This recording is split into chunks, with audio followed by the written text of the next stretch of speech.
All right, good afternoon, everyone, and thank you for coming. I'm going to walk you through a presentation on recent weapon interdictions at sea by USS Normandy and USS Forrest Sherman while operating in the U.S. Central Command Area of Responsibility. These interdictions fit a consistent historical pattern of vessels being used to transfer weapons to the Houthis in Yemen, and we assess that Iran is responsible for planning, organizing, and making these shipments. The U.S. government has repeatedly stated that these weapons transfers are in violation of UN Security Council resolutions prohibiting the, quote, direct or indirect supply, sale, or transfer, end quote, of weapons to the Houthis. My goal is to explain how we operationally impeded the flow of these weapons and to explain our assessment on the origin of these weapons. First slide, please. The most recent interdiction of advanced weapons and weapon components occurred on February 9, 2020. On the dhow pictured on the right, while conducting routine maritime security operations in the Arabian Sea, a team from the USS Normandy boarded the dhow in accordance with international law and discovered a large cache of Iranian-made weapons that were assessed to be intended for delivery to the Houthis in Yemen. The boarding team seized the weapons and brought them aboard USS Normandy for subsequent inspections. The weapons have since been made available for inspections by international partners and organizations. The seized material included 150 De La Via Iranian-made copies of the Russian Kornet anti-tank guided missile and 3 Iranian-designed and manufactured 358 surface-to-air missiles. The cache also included other components for unmanned maritime systems. Finally, the cache included Iranian-manufactured thermal scopes as well as scopes from a third party. Although a detailed analysis of the shipment is ongoing, the seizure is consistent with the historical pattern of Iranian smuggling of advanced weapons to the Houthis in Yemen, including specific similarities to recent seizures of weapons that a UN panel has reported to be of Iranian manufacture. Because of the similarities in the cases, I also wanted to highlight the seizure of additional Iranian weapons that occurred in late November 2019. The weapons seized in that shipment were assessed to be intended for the Houthis in Yemen, were inspected by international partners, and were mentioned in a recent UN report. Similar to the February 9th interdiction, the dhow on the left was boarded on November 25th, 2019 by a team from the USS Forrest Sherman in the Arabian Sea in accordance with international law. During the boarding, a shipment of advanced Iranian weapons and Iranian weapon components was discovered. The dhow was carrying 21 De La Via anti-tank guided missiles and 5 near fully assembled Iranian-designed and manufactured 358 surface-to-air missiles. The cache also included advanced missile components for both land attack cruise missiles and anti-ship cruise missiles and components for unmanned aerial systems. The cache also included Iranian-manufactured thermal scopes, and finally the cache included approximately 13,000 blasting caps. An extensive inspection of the weapons and weapon components determined that these weapons are of Iranian manufacture and are consistent with known Iranian weapons. This includes components of a 351 land attack cruise missile that matches the missiles used by Iran to attack the Aramco refineries in the Kingdom of Saudi Arabia last September. Several international partner nations, as well as UN inspectors, had access to inspect the weapons. A recent UN report from January identified the weapons seized by the USS Forrest Sherman as likely Iranian-produced weapons, including the De La Via anti-tank guided missile, the 351 land attack cruise missile, and the C-802 anti-ship cruise missile. Next slide. Let's take a look at the weapons caches. This slide provides a look at the breadth of weapons and components seized by the USS Normandy in February. You can see the anti-tank weapons, the surface-to-air missiles, and various electronic components for unmanned systems. Next slide. The next slide provides a look at the breadth of weapons and components seized by the USS Forrest Sherman in November. You can see the anti-tank missiles, sections of land attack cruise missiles, sections of anti-ship cruise missiles, surface-air missiles, high-explosive warheads, blasting caps, unmanned aerial system components, and various electronic devices. A close look at the two slides immediately reveals the number of similarities between the two shipments, but let's look at some of the specifics. Next slide. Here is a look at the missiles seized by the USS Forrest Sherman and confirmed by the UN report as likely Iranian De La Via anti-tank guided missiles. The markings and components of these missiles are unique to Iranian systems. The launch tube markings on the Iranian version are left justified rather than center justified on the Russian variant. The marking schema of the Iranian version contains 5 lines of data, whereas the Russian missiles contain 8 lines of data. Next slide. Here's a slide showing some of the 150 missiles seized by the USS Normandy in February. The United States assesses these missiles are again the Iranian De La Via anti-tank guided missile. You can see all the same telltale signs. Next slide. This slide shows one of the 5 near fully assembled, uniquely Iranian designed and manufactured 358 surface-to-air missiles that were part of the shipment seized by the USS Forrest Sherman in November. This slide also shows some of the common components that are used in other Iranian systems. Several components in the interdicted SAMs include the air data computer, the INS, and the vertical gyro, which have all been identified in other Iranian weapon systems, to include the UAVs used in the 14 September Aramco attacks and the Houthi-used Qasif and Samad unmanned aerial systems. Across the missiles are standard Iranian part number markings, which were observed on other Iranian weapons displayed during the MAX 2017 air show in Russia. Next slide. This slide shows the same Iranian 358 surface-to-air missiles, but these were seized by the USS Normandy in February. Next slide. This slide shows a number of thermal optic weapon sights which were seized by the USS Forrest Sherman in November and are produced by Ryan Rosh Afzar, an Iranian-based defense industry manufacturer. These sights are consistent with products offered by Iran and have been widely proliferated in Iraq, Syria, and Yemen. Some of the unique Iranian design characteristics of these sights include ribbing on the forward objective lens, 4 black buttons in a straight line, and a step-it red button. We have included a photo from the Ryan Rosh Afzar catalog in this graphic. Next slide. This slide shows the same type of thermal optic weapon sights produced by the same Iranian-based manufacturer, which were seized by the USS Normandy in February. Next slide. The shipment interdicted by the USS Forrest Sherman in November included several unmanned aerial system components, including engines and related parts, as well as servos used to move control surfaces and to regulate the throttle. These components are consistent with those that have been identified on numerous Qasif and Samad UAVs recovered in the Yemen battlespace. It is important to note that the Houthis have used these Iranian-designed systems to conduct lethal attacks against civil, commercial, and military targets on the Arabian Peninsula. Next slide.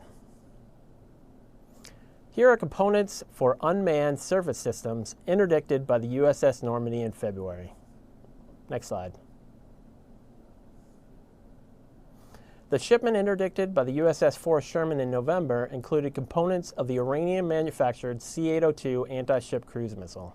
The C-802 consists of individual cabins that can be disassembled for transportation, but they interconnect to form the finished missile. The shipment included the radar, homing seeker, and warhead sections of the C-802 that are typically labeled in English and Farsi. This is consistent with a photo previously released of a fully assembled C-802 missile at the bottom right of this slide. Also included in the shipment were missile batteries, cabling, and related hardware. We assessed that these components were being shipped to the Houthis to be reassembled with components smuggled in other shipments. These type of components were not a part of the cache seized by the USS Normandy. Next slide. The Forrest Sherman seized shipment also included several sections of an Iranian-made 351 land attack cruise missile. The interdiction sections of the 351 cruise missile were consistent with the engine and tail configuration of material recovered from a 351 used in the Iranian attack on Aramco refineries in the Kingdom of Saudi Arabia. As you can see, the pictured missile has a quality control label written in Farsi. Also, the missile has a satellite navigation antenna with a Farsi quality control label. These types of components were not a part of the cache seized by the USS Normandy. Next slide. Finally, the shipment seized by the USS Forrest Sherman included more than 13,000 blasting caps, There were no blasting caps in the cache seized by the USS Normandy in February. The United States assesses with high confidence that the weapons seized by the USS Forrest Sherman in November and the weapons seized by the USS Normandy in February were manufactured in Iran and were being illicitly smuggled to the Houthis in Yemen in contravention of multiple UN Security Council resolutions. Some of these weapons were Iranian copies of Russian-made weapons, and some were uniquely designed by Iran and found nowhere else in the world. The UN has reported its conclusion that the weapons seized by the USS Forrest Sherman were likely manufactured by Iran. Beyond that, I have provided visual evidence linking them to Iranian systems that are publicly available. Additionally, while the detailed assessment of the weapons seized by the USS Normandy in February is ongoing, the similarity between the weapons and the weapon components in each shipment is obvious. The circumstances of seizure are similar. And finally, the United States is confident that these weapons fit the pattern of weapon smuggling to the Houthis in Yemen, which Iran has been engaged in for at least 5 years. The latest two seizures add substantial support to the body of evidence that Iran continues to smuggle advanced weaponry into Yemen in contravention of UN Security Council resolutions. The seizures conducted by the USS Forrest Sherman was closely analyzed by the United States and international partners and includes numerous advanced weapon systems of unique Iranian design and manufacture. The latest seizure by the USS Normandy included numerous and significant similar systems and components discovered in similar circumstances. There is no doubt to where these weapons came from or where they were going. With that, I will take a few questions.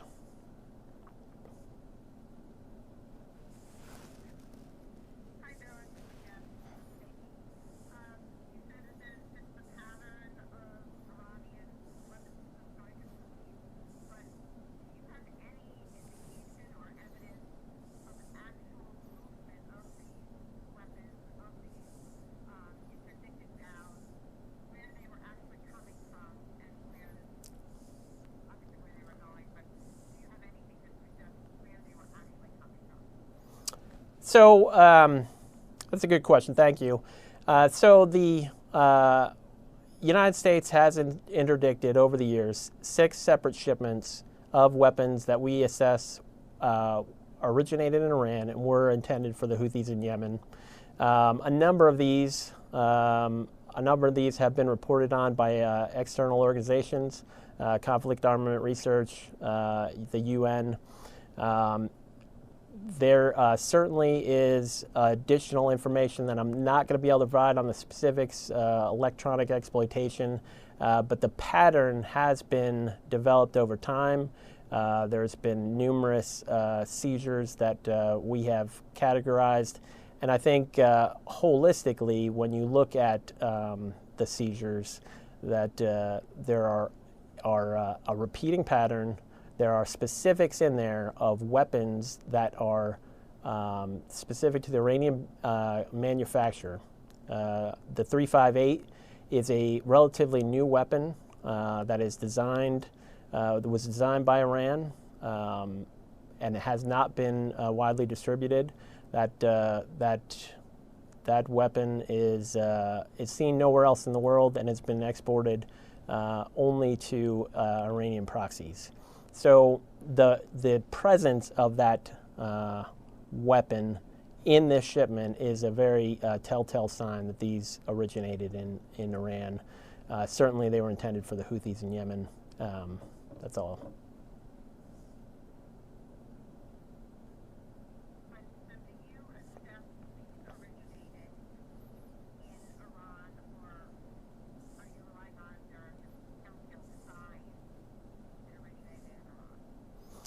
So the way I like to talk about this, there are essentially 4 pillars. There's the historical pattern, which we've talked about. We've released numerous examples of Iranian weapons. Those have been traced through other organizations.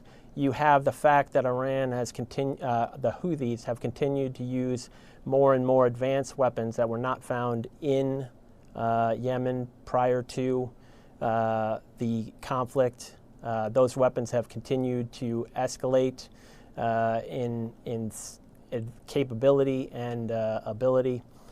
We have UAVs that were not in Yemen prior to the conflict that have increased in range. We have anti-ship cruise missiles that have been fired into the Red Sea. There's land attack cruise missiles. All of these missiles historically were not present in Yemen prior to the conflict. You also have the UN Security Council resolutions on this. You have known weapon exporters, the United States, Russia, China, all signed on to the original UN Security Council resolutions. So there is not a wide market for people delivering weapons to the Houthis in Yemen. Obviously, the international community has signed on to that. And then the fourth pillar of that assessment is really the specifics of the weapons. The 358, the 351 land attack cruise missile, the 358 anti-surface missile, anti-air missile have not been widely distributed outside of Iran. We obviously have additional information beyond that, but I just can't go into the collections that we have. But like a table with 5 pillars, even though I can't provide you the 5th pillar, I think it stands, the case stands pretty well on its own.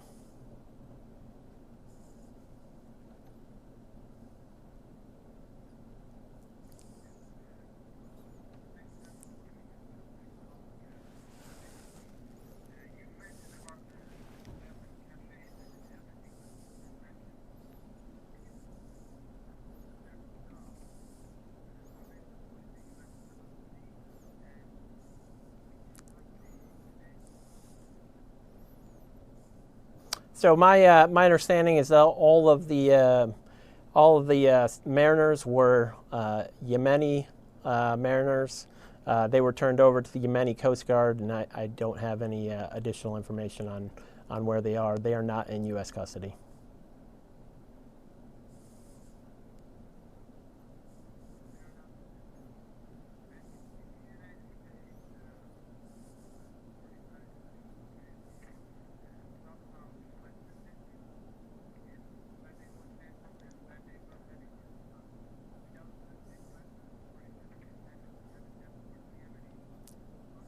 No, certainly they were interviewed on board the ship. Certainly there were electronics confiscated that provide additional information on where these weapons have come from. There's a lot of indicators that we have, and unfortunately I'm just not going to be able to provide any of that.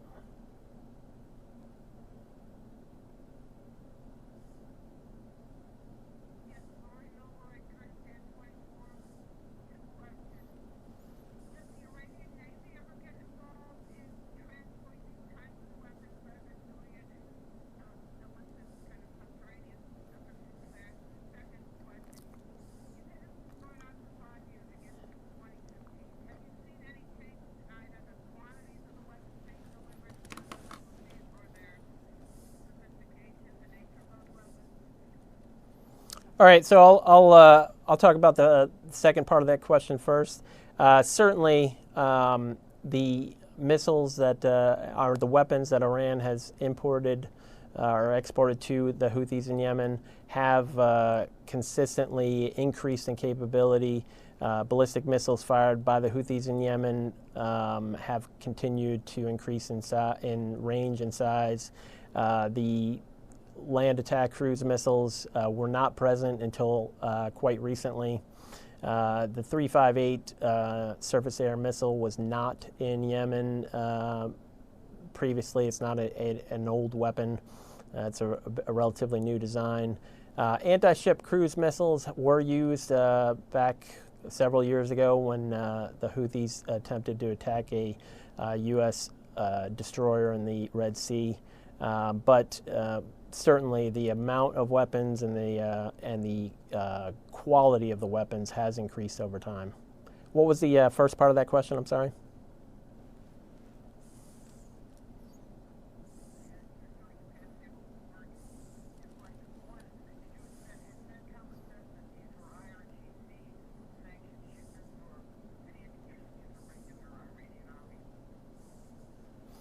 So I think there's certainly indications that the Iranian Quds Force, IRGC, is a prime part of the weapons transfer to the proxies in the region. That's about all I can say on that.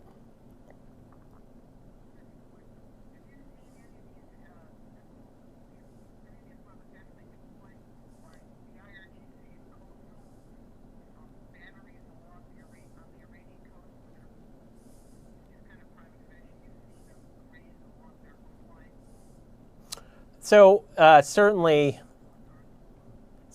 in the last 5 years, the conflict in Yemen has spilled into the maritime on a number of occasions. Certainly, the U.S. Destroyer USS Mason was transiting the Red Sea several years ago, and the Houthis fired an anti-ship cruise missile at it. We have seen mines several years ago. A Yemeni Coast Guard vessel was struck by a mine, says to be likely Houthi laid.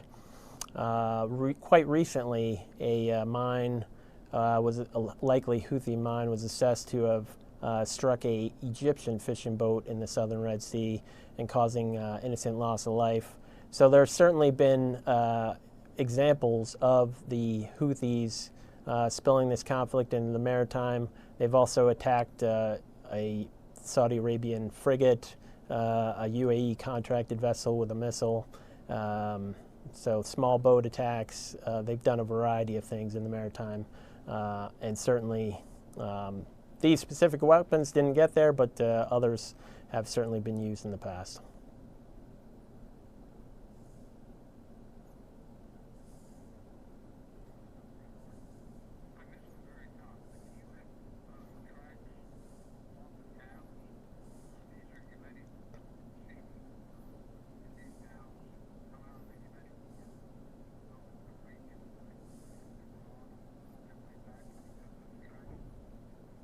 So unfortunately, I'm not going to be able to provide any specifics on what we know about how the transfer of weapons occurred.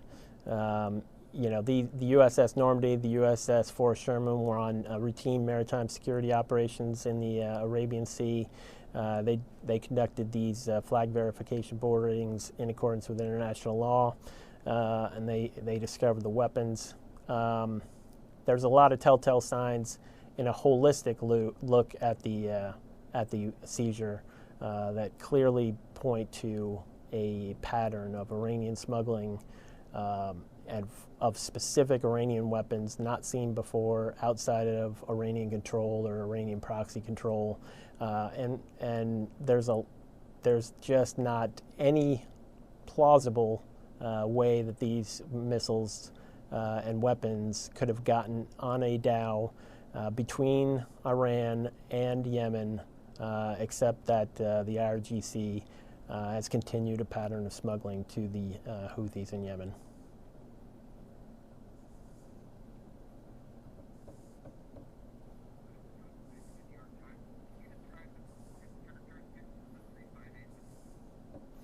Unfortunately, I'm not going to be able to talk about what we know about the 358 missile. It is a new design. It is a uniquely Iranian designed missile, and I'm just not going to be able to talk about it at this point.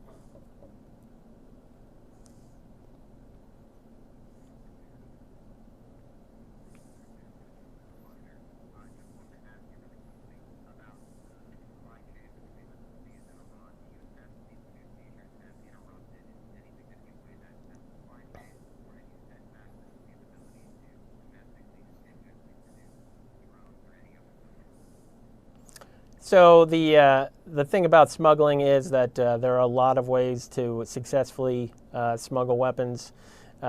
We have interdicted 6 shipments over the last 5 years of weapons assessed to come from Iran to the Houthis in Yemen that probably are a small fraction of the weapons that have continued to be smuggled over the years. We don't have an assessment of what we haven't got, but the number of weapons that we see in Yemen ballistic missiles, UAV attack, one-way attack UAVs, cruise missiles, anti-ship missiles, mines. There's a lot of weapons being smuggled into Yemen that we are not able to catch.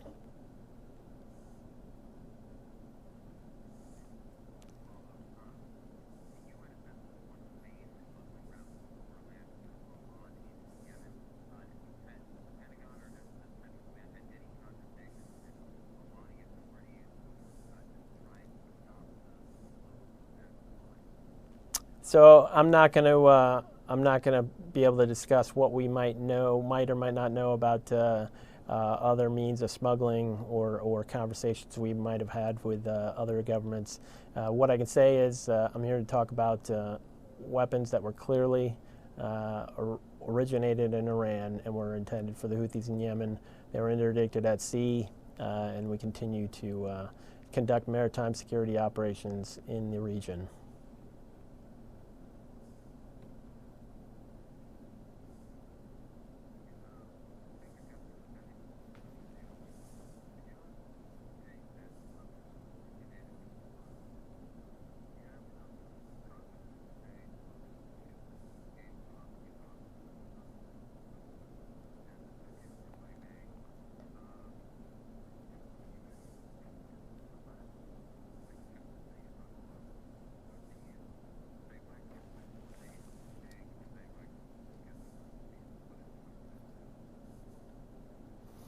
So in response to your first question, we are absolutely confident that these weapons originated in Iran. They are uniquely Iranian in many aspects and many regards.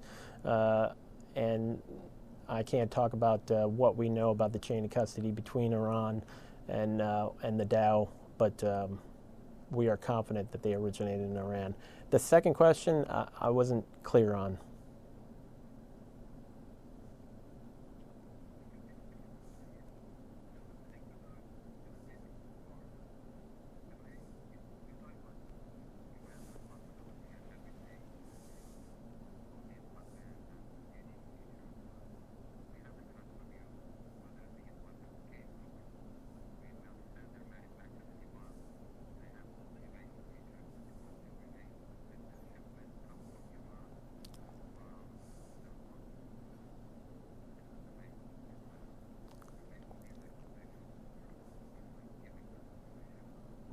I'm sorry, I don't understand. If the weapons were manufactured in Iran, then they came from Iran. And certainly 150 anti-tank guided missiles do not just walk away.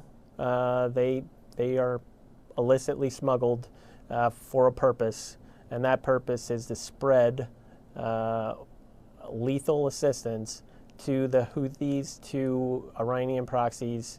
There's not a plausible explanation on how these weapons got onto a vessel in Yemen without the sanction of the Iranian government.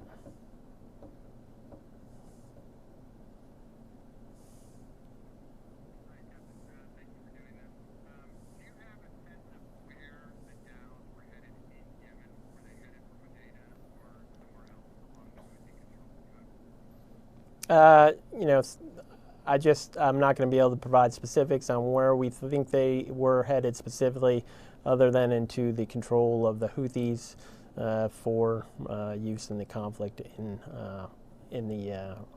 Yemen.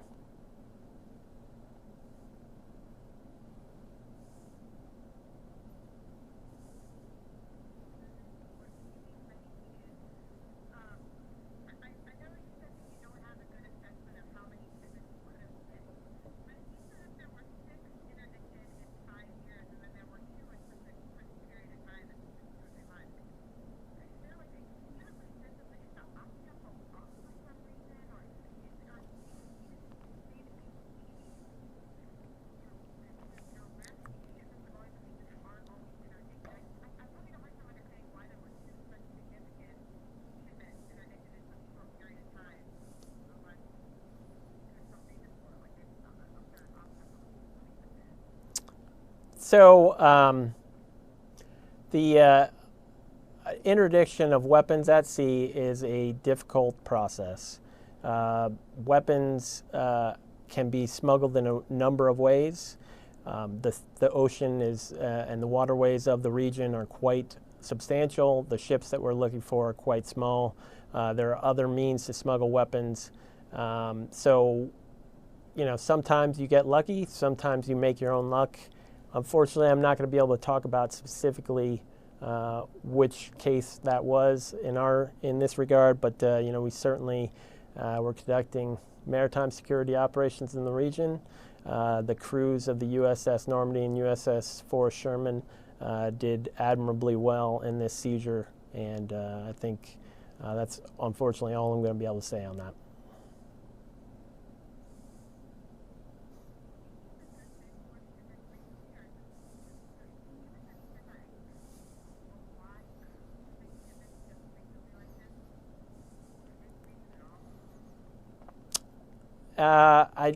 I don't really have an assessment. I mean, I think there's a continuing pattern of Iran attempting to provide weapons to the Houthis in Yemen, and I think successfully in a large number of cases. Ballistic missiles are often fired by the Houthis inside of Yemen and also fired into Saudi Arabia. UAVs are being used to attack military targets inside Yemen and civilian targets outside of Yemen. There's an extensive pattern of weapons being transferred into Yemen that continues the conflict, that continues the suffering in Yemen, and it's a continuing pattern that I don't have an estimate of why we were able to get more, other than the fact that I'm proud that we were.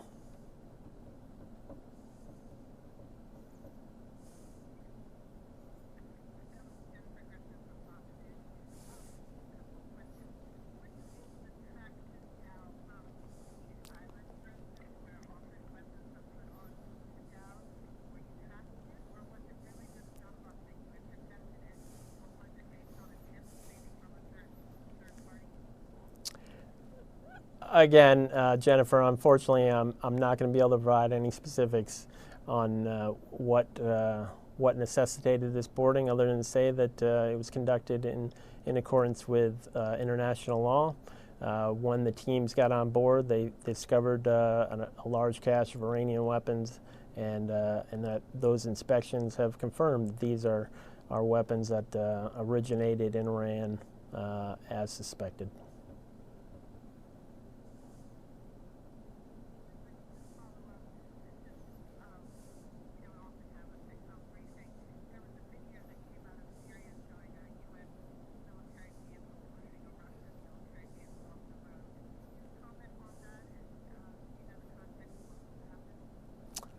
I have not seen that video, so I wouldn't be able to comment on that at this point. We can certainly look into that, though. In general, I will say that we continue to operate a robust deconfliction line with the Russians. By and large, those are effective to de-escalate tensions, to prevent friction. We continue to operate it every day. OIR and the CAOC continue to talk to their Russian counterparts, and by and large, our interactions with the Russians have been professional.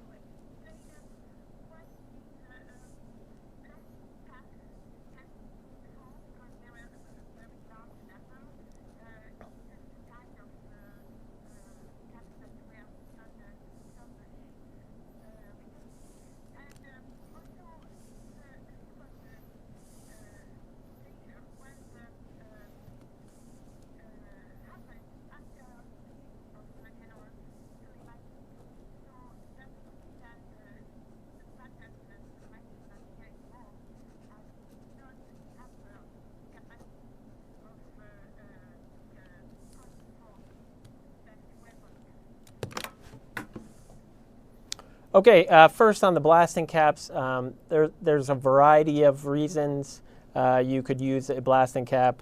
I'm not going to be able to go into every one of those. You can look that up and see there's open source on what blasting caps could be used for. There's a variety of civilian and military uses for those. We assess they're most likely being used by the Houthis for military purposes. With respect to the Soleimani issue, I think the Quds Force has just demonstrated a consistent pattern of trying to provide weapons to the Houthis in Yemen to expand this conflict, to support the Houthis in their fight in Yemen, despite UN Security Council resolutions embargoing those weapon shipments, and apparently it has not had an effect on their desire to continue to provide those weapons to the Houthis.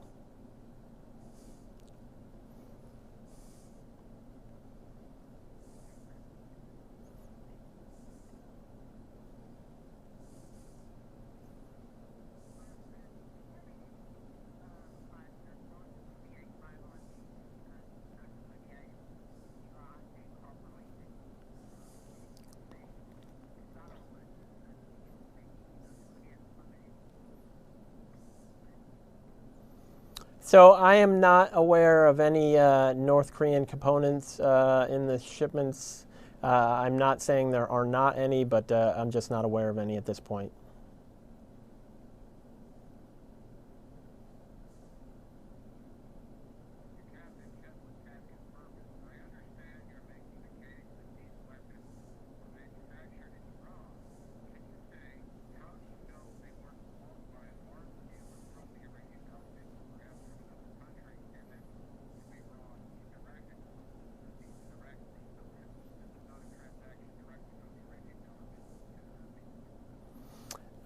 We assess that the IRGC has demonstrated a pattern and is continuing to attempt to get weapons to the Houthis in Yemen. There's a variety of ways they do this. Certainly this vessel was contracted for the purpose of delivering weapons, but I'm just not going to be able to talk about what specifically we know about it, other than to say that this is a part of a pattern, historical pattern of weapons, specific Iranian weapons being delivered to the Houthis in Yemen or attempted to be delivered to the Houthis in Yemen, and that's all I can say on that.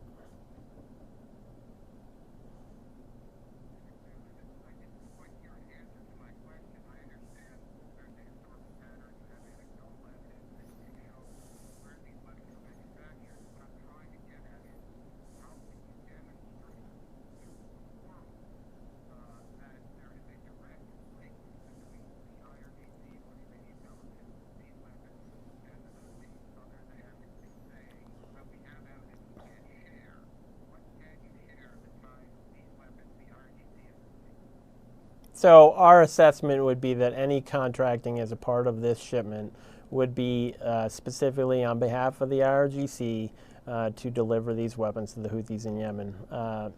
Again, that's all I'm going to be able to say on that.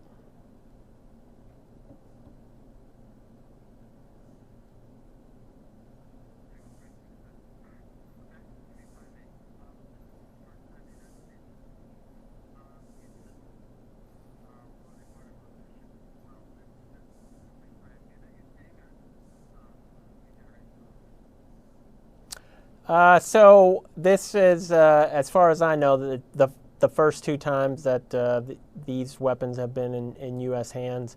I'm not aware of any other seizures. It's a new Iranian system, and it has been used in the Yemeni battle space.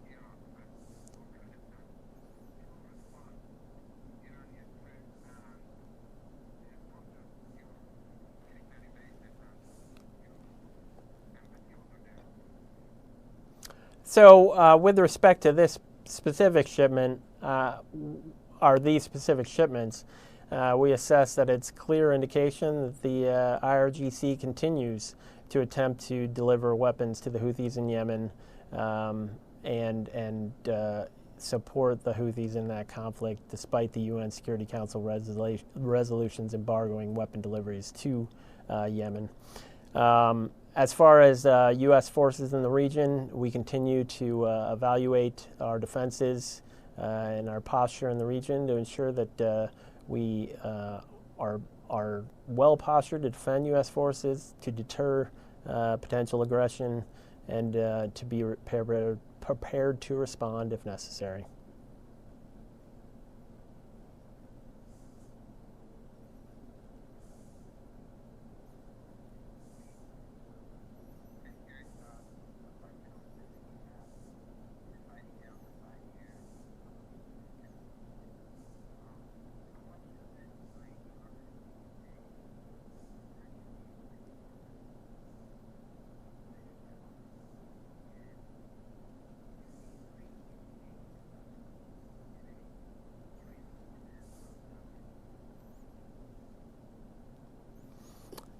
So I think the assessment would be that primarily the weapons seen at the beginning of the conflict were provided by the Iran. Well, some of them were seized in Yemen itself, but a lot of the weapons in the early part of the conflict were provided by the Iranians.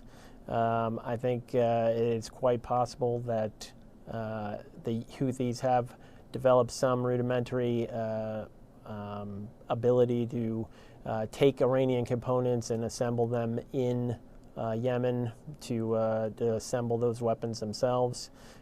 Parts of these shipments were disassembled and were assessed to be intended to be reassembled in the Yemeni battle space. That makes the smuggling easier. But a significant portion of the weapons being used by the Houthis in Yemen are coming from Iran because it is probably difficult for them to get weapons from other places, especially the advanced weapons that we see in these shipments.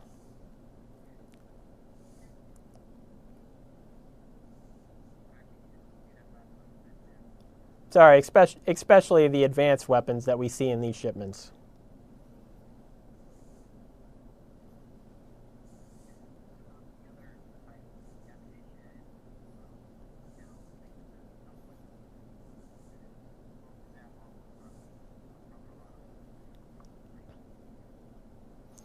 I think there's a variety of ways that they can get some of the, AK-47s and ammunitions to supply those from other conflict regions.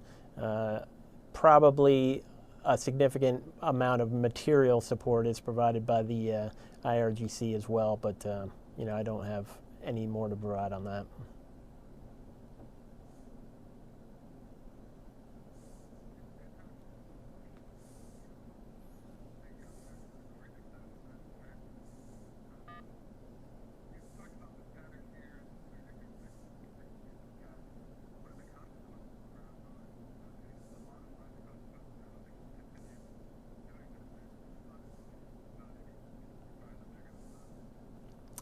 So I think part of what I'm doing here today is to help inform the international community of the continuing problem that we have of Iranians delivering weapons to the Houthis in Yemen, expanding the conflict, making that conflict worse.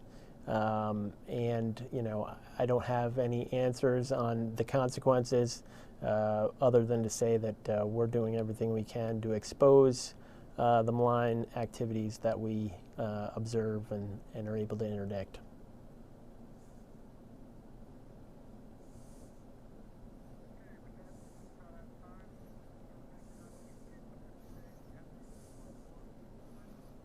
Sure. Thanks, Rob. I just have a few things I would like to say. First, I would like to point out that maritime interdictions are difficult work. I know I've said that before, but there is a lot of ocean to search, and the vessels we are looking for are relatively small. I would like to congratulate the crews of the USS Normandy and the USS Forrest Sherman and laud the professionalism with which they accomplished these interdictions. Second, I would like to point out the significance of these Iranian weapons smuggling from two perspectives. First, for the international community, the supply of Iranian weapons to the Houthis has often led to the spillage of the Yemeni conflict beyond its borders. The Houthis have conducted or attempted attacks on civil targets in the UAE and the Kingdom of Saudi Arabia. The Houthis have fired missiles at U.S. warships and UAVs several years ago.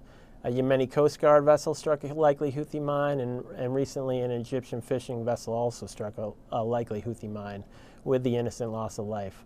It is also important to understand that a possible stoppage of commercial shipping through the Bab el-Mandeb Strait would have a significant impact on the world economy, and it is in all our interest to prevent such a stoppage.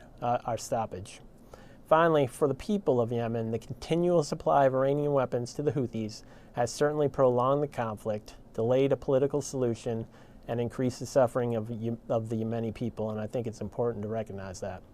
All right, thanks everyone.